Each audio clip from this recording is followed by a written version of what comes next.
இப்படி ஒரு அக்கா இருக்காங்க அப்படிங்கறது யாருக்குமே தெரியாது. அக்காவை ஏன் சார் நீங்க மறைச்சு வச்சுட்டு இருந்தீங்க எவ்வளவு நாள்? நாங்க மறைச்சு வைக்கல, பாதுகாத்து வச்சிருந்தோம். ஏன்னா அக்கா வந்து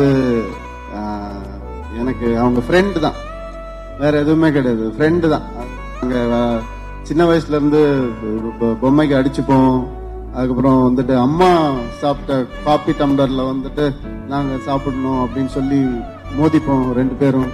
ஸோ தலகாணி பில்லோ ஃபைட்லாம் எவ்வளோ நிறைய போட்டிருக்கோம். ஸோ எனக்கு ஒரு ஃப்ரெண்ட் அவங்க, அவ்வளோதான். ஸோ இது ஒரு அக்காவுக்கும் தம்பிக்குமான ஒரு அழகான ஒரு ஸ்டோரி. அந்த அக்கா ஸ்டோரியை விட அழகா இருக்கிற ஒரு அக்கா நம்ம பூமிகா அக்கா, அவங்க தான். ஏன்னா அது வந்து பல வருஷமா நம்ம பார்த்துட்டு இருக்கோம் அவங்கள. 1% கூட அழுக்காத ஒரு முகம் அவங்களுடைய முகம். எப்பவுமே அந்த புன்னகை, அந்த அழகு எப்பவுமே இருக்கும் அவங்களுக்கு.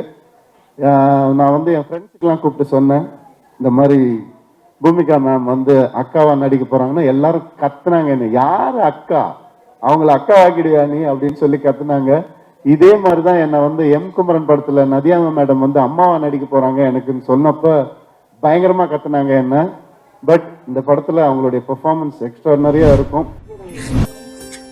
இதே எங்க அப்பா என்ன பஸ் ஏற்றுறதுக்கு ட்ரெயின் ஏற்றுறதுக்கு வந்துடுறாரு. பேகெல்லாம் மாட்டிங்க ட்ரெயின் ஏறணுன்னே இந்த பேகை கொடுப்பாரு என்கிட்ட.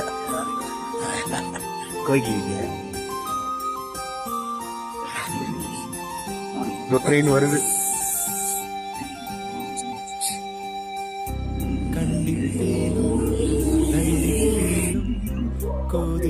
வாரம் வாரம் இதே கூத்துதான்.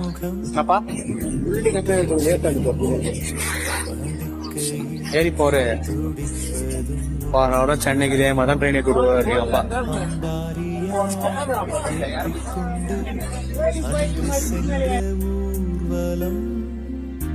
தகப்பனின் அணைப்பிலே கிடந்ததும் ஓர் சுகம் வளர்ந்ததுமே.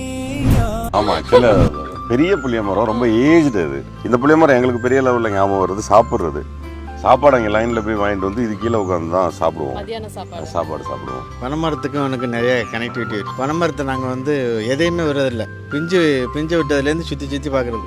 குட்டப்பனை மரம்னு பக்கத்தில் எங்கள் வீட்டு பக்கத்தில் ஒன்று இருக்குது. குட்டப்பனை மரத்தில் வந்து நான் எப்படி பார்த்தாலும் ஒரு தடவை போய் 2 வெட்டு வெட்டுவேன். என்னென்ன கீழே நிற்பாரு, எப்படியா கீழே வந்து அண்ணே பயங்கர காத்திருக்குதுண்ணே, அப்படியே பயமா இருக்குன்னு இறங்கிடாண்டுவாரு. ஆனா எவ்வளோ தடவை மரம் ஏறி அது ஒரு தடவை வெட்டிட்டேன்.